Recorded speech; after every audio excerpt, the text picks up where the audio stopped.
कर्ण और भीष्म पितामह दोनों ही कौरव पक्ष के श्रेष्ठ योद्धा थे। किंतु क्या आप जानते हैं कि जब तक भीष्म पितामह कौरव पक्ष के सेनापति रहे, कर्ण ने युद्ध भूमि में कदम भी नहीं रखा था। आखिर इसके पीछे क्या रहस्य था? अगर कर्ण और भीष्म जी एक साथ पांडवों के विरुद्ध युद्ध लड़ते तो क्या परिणाम निकलता? ये जानने के लिए इस वीडियो को अंत तक अवश्य देखें। कारण जानकर चौंक जाएंगे आप। ओम गणपति चैनल में आपका स्वागत है। अगर आपको हमारे वीडियो पसंद आते हैं तो कृपया चैनल को सब्सक्राइब और वीडियो को लाइक अवश्य करें। इससे हमें और भी अच्छा कार्य करने की प्रेरणा मिलती है। महाभारत के उद्योग पर्व अध्याय 60 के अनुसार जब युद्ध से पूर्व धृतराष्ट्र कौरव तथा पांडवों की शक्ति का वर्णन कर रहे थे, तब वहाँ पहले दुर्योधन अपनी आत्म प्रशंसा करता है। उसके बाद कर्ण भी उस सभी में बोलना आरंभ करते हैं। दुर्योधन को हर्षित करते हुए वह बोलते हैं, मैंने पूर्व काल में झूठे ही अपने को ब्राह्मण बताकर परशुराम जी से जब ब्रह्मास्त्र की शिक्षा प्राप्त कर ली, तब उन्होंने मेरा यथार्थ परिचय जानकर मुझसे इस प्रकार कहा, कर्ण, अंत समय आने पर तुम्हें इस ब्रह्मास्त्र का स्मरण नहीं रहेगा। यद्यपि मेरे द्वारा उन महर्षि का महान अपराध हुआ था, तथापि उन गुरुदेव ने जो मुझे श्राप नहीं दिया, ये उनका मेरे ऊपर बहुत बड़ा अनुग्रह है। वह ब्रह्मास्त्र अब भी मेरे पास है। मेरी आयु भी अभी शेष है, अतः मैं पांडवों को जीतने में समर्थ हूँ। यह सारा भार मुझ पर छोड़ दिया जाए। पितामह भीष्म आपके ही पास रहें।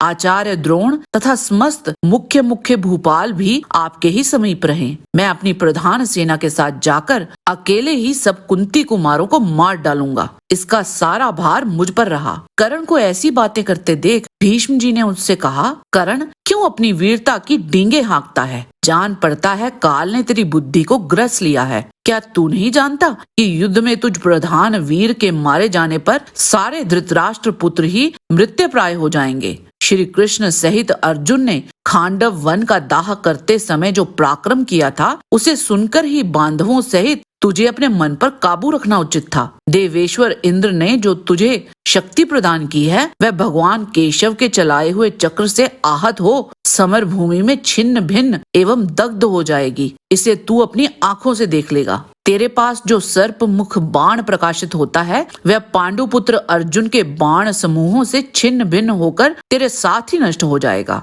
भगवान श्री कृष्ण किरीटधारी अर्जुन की रक्षा करते हैं, जो तेरे जैसे और तुझसे भी प्रबल शत्रुओं का भयंकर संग्राम में विनाश कर सकते हैं। कर्ण बोला, इसमें संदेह नहीं है कि श्री कृष्ण का जैसा प्रभाव बताया गया है वे वैसे ही हैं, परंतु मेरे प्रति जो किंचित कटु वचन का प्रयोग किया गया है, उसका परिणाम क्या होगा? यह पितामह भीष्म मुझसे सुन ले। मैं अपने अस्त्र शस्त्र रख देता हूँ। अब कभी पितामह मुझे इस सभा में अथवा युद्ध भूमि में नहीं देखेंगे। भीष्म, आपके शांत हो जाने पर ही समस्त भूपाल रणभूमि में मेरा प्रभाव देखेंगे। ऐसा कहकर कर्ण सभा त्याग कर अपने घर चला गया। उस समय पितामह भीष्म ने कौरव सभा में उसकी हंसी उड़ाते हुए दुर्योधन से कहा, सूत पुत्र कर्ण कैसा सत्य प्रतिज्ञा निकला। पहले पांडवों को जीतने की प्रतिज्ञा करके अब युद्ध से मुंह मोड़कर भाग गया। भला वैसा महान भार वह कैसे संभाल सकता था?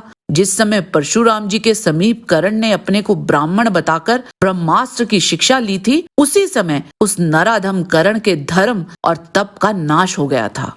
आगे भी जब पितामह भीष्म दुर्योधन से कौरव पक्ष के रथियों और अतिरथियों का वर्णन कर रहे होते हैं, तो सब योद्धाओं की श्रेणी बताकर भीष्म पितामह कर्ण के बारे में दुर्योधन से कहते हैं, ये जो तुम्हारा प्रिय सखा कर्ण है, जो तुम्हें पांडवों के साथ युद्ध करने के लिए सदा उत्साहित करता रहता है, बड़ा ही कटुभाषी, आत्म प्रशंसी और नीच है। ये कर्ण तुम्हारा आश्रय पाकर बहुत ऊंचे चढ़ गया है। यह युद्ध भूमि में ना तो अतिरथी है और ना ही रथी कहलाने योग्य है। यह प्रत्येक युद्ध में घमंड तो बहुत दिखाता है, परंतु वहां से भागता हुआ ही देखा जाता है। कर्ण दयालु और प्रमादी है, इसीलिए मेरी राय में भी ये अर्धरथी है। अर्जुन से भिड़ने पर ये कदापि जीवित नहीं बच सकता। ये सुनकर कर्ण क्रोधित होकर पितामह भीष्म से बोले, पितामह, यद्यपि मैंने तुम्हारा कोई अपराध नहीं किया है, तो भी सदा मुझसे द्वेष रखने के कारण तुम इसी प्रकार पग पग पर मुझे अपने बाग बाणों द्वारा इच्छा अनुसार चोट पहुंचाते रहते हो। मैं दुर्योधन के कारण ये सब कुछ चुपचाप सह लेता हूँ, परंतु तुम मुझे मूर्ख और कायर के समान समझते हो। तुम मेरे विषय में जो अर्धरथी होने का मत प्रकट कर रहे हो, इससे संपूर्ण जगत को निस्संदेह ऐसा ही प्रतीत होने लगेगा, क्योंकि सब यही जानते हैं कि गंगानंदन भीष्म झूठ नहीं बोलते। तुम कौरवों का सदा अहित करते हो, परंतु राजा दुर्योधन इस बात को नहीं समझते हैं। पितामह, केवल बड़ी अवस्था हो जाने, बाल पक जाने तथा बहुसंख्यक भाई बंधुओं के होने से ही किसी क्षत्रिय को महारथी नहीं गिना जा सकता। तुम राग द्वेष से भरे हुए हो, अतः मोहवश मनमाने ढंग से रथी और अतिरथियों का विभाग कर रहे हो। महाबाहु दुर्योधन, तुम अच्छी तरह विचार करके देख लो, ये भीष्म दुर्भाव से दूषित होकर तुम्हारी बुराई कर रहे हैं। तुम इन्हें अभी त्याग दो। तुम प्रत्यक्ष देख रहे हो, हमारे तेज और उत्साह की विशेष रूप से हत्या की जा रही है। कहाँ रथियों को समझना और कहाँ अल्प बुद्धि भीष्म। मैं अकेला ही पांडवों की सेना को आगे बढ़ने से रोक दूंगा। इन मंद बुद्धि भीष्म, जिनकी आयु समाप्त हो चुकी है, इनको समझाना व्यर्थ है। वृद्धों की बातें सुननी चाहिए, ये शास्त्र का आदेश है। परंतु जो अत्यंत बूढ़े हो गए हैं, उनकी बातें श्रवण करने योग्य नहीं है। मैं इस युद्ध में अकेला ही पांडवों की सेना का विनाश कर दूंगा, परंतु सारा यश भीष्म को मिल जाएगा। नरेश्वर, तुमने इस भीष्म को ही सेनापति बनाया हुआ है। विजय का यश सेनापति को ही प्राप्त होता है, योद्धाओं को किसी भी प्रकार नहीं मिलता। अतः मैं भीष्म के जीते जी किसी प्रकार युद्ध नहीं करूंगा, परंतु भीष्म के मारे जाने पर संपूर्ण महारथियों के साथ टक्कर लूंगा। भीष्म बोले, सूत कुमार, इस युद्ध में दुर्योधन का ये समुद्र के समान अत्यंत गुरुतर भार मैंने अपने कंधों पर उठाया है। ऐसे अवसर में मुझे ये पारस्परिक भेद नहीं उत्पन्न करना चाहिए, इसीलिए तू अभी तक जी रहा है। यदि ऐसी बात ना होती तो मैं वृद्ध होने पर भी पराक्रम करके आज तुझ बालक की युद्ध विषयक श्रद्धा और जीवन की आशा का एक ही साथ उच्छेद कर डालता। जमदग्नि नंदन परशुराम ने मेरे ऊपर बड़े बड़े अस्त्रों का प्रयोग किया था, परंतु वे भी मुझे कोई पीड़ा न दे सके। फिर तू तो मेरा कर ही क्या लेगा।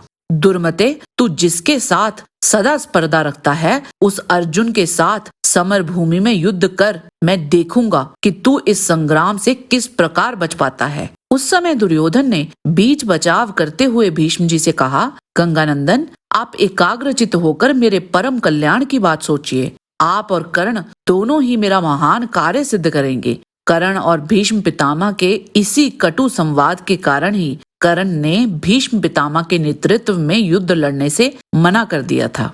आज के वीडियो में बस इतना ही। आशा करते हैं कि आपको हमारा ये वीडियो पसंद आया होगा। कृपया इसे लाइक और शेयर अवश्य करें। किसी भी प्रकार की त्रुटि के लिए आप सबसे क्षमा याचना करते हुए आपसे निवेदन है कि प्रेम पूर्वक परम पिता परमात्मा को मन में धारण करें और बोलें, वैदिक सनातन धर्म की सदा ही जय।